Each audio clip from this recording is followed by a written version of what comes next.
একবার একটা রাজা তার রাজ্যের সমস্ত বাচ্চাদেরকে নিমন্ত্রণ করেছিল ক্ষীর খাওয়ানোর জন্য।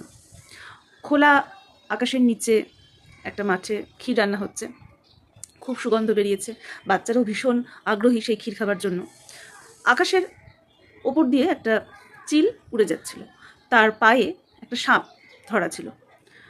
হঠাৎ করে দুর্ভাগ্যবশত সেই সাপটা পড়ে যায় সেই ক্ষীরের মধ্যে, কেউ দেখতে পায় না, সমস্ত ক্ষীর বিষাক্ত হয়ে যায়। সব বাচ্চারা সেই ক্ষীর খেয়ে অন দ্য স্পট মারা যায়। রাজাও সেই ক্ষীর খায়, তারও মৃত্যু হয়। এদিকে সাপটা গরম ক্ষীরের মধ্যে পড়ে যায়, যার ফলে সেই সাপটাও পুড়ে যায়, গলে যায়, সেও মারা যায়।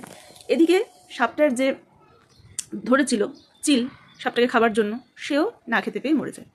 এদের সবারই আত্মা চলে যায় যমলোকে। যমরাজ এবং চিত্রগুপ্ত ভীষণ চিন্তায় পড়ে যায়, তাহলে দোষটা কার? বাজ পাখির, নাকি সাপের, না রাজার? কার খাতাতে আমি দোষটা লিখব, এই নিয়ে ওরা ভীষণ দুশ্চিন্তায় পড়ে গেল। তখন যমরাজ এবং চিত্রগুপ্ত দুজনেই ছদ্মবেশে পৃথিবীতে আসলো এবং সেই জায়গাটাতে গেল যেখানে এই ঘটনাটা ঘটেছে। সেখানে গিয়ে দেখে একটা সামনে দোকানে একটা বয়স্ক লোক আছে। তাকে জিজ্ঞাসা করলো যে রাজার বাড়ি যাবার রাস্তা কোথায়। বয়স্ক লোকটি তাদেরকে সেই রাস্তাটা দেখালো, কিন্তু দেখিয়ে বয়স্ক লোকটি বলল সেখানে কিন্তু একদম যাবেন না, কারণ সেখানকার রাজা সবাইকে বিষ ক্ষীর খাইয়ে মেরে ফেলে।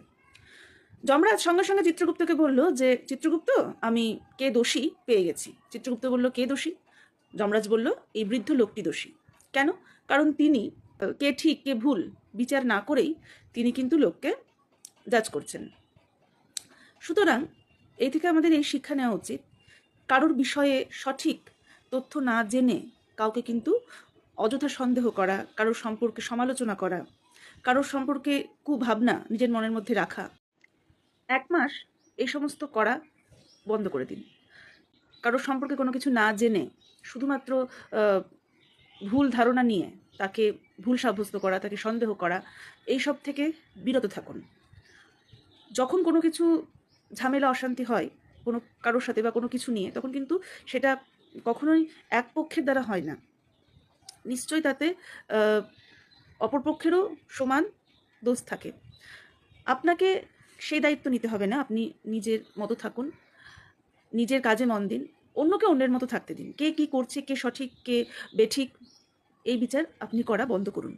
1 মাস এই কাজটা করুন, পরের চিন্তা করা বন্ধ করে দিন, নিজের কাজে মন দিন, দেখুন আপনার জীবন সম্পূর্ণরূপে বদলে যাবে। নিজে ভালো থাকুন এবং অপরকেও এইভাবে চলতে সাহায্য করুন।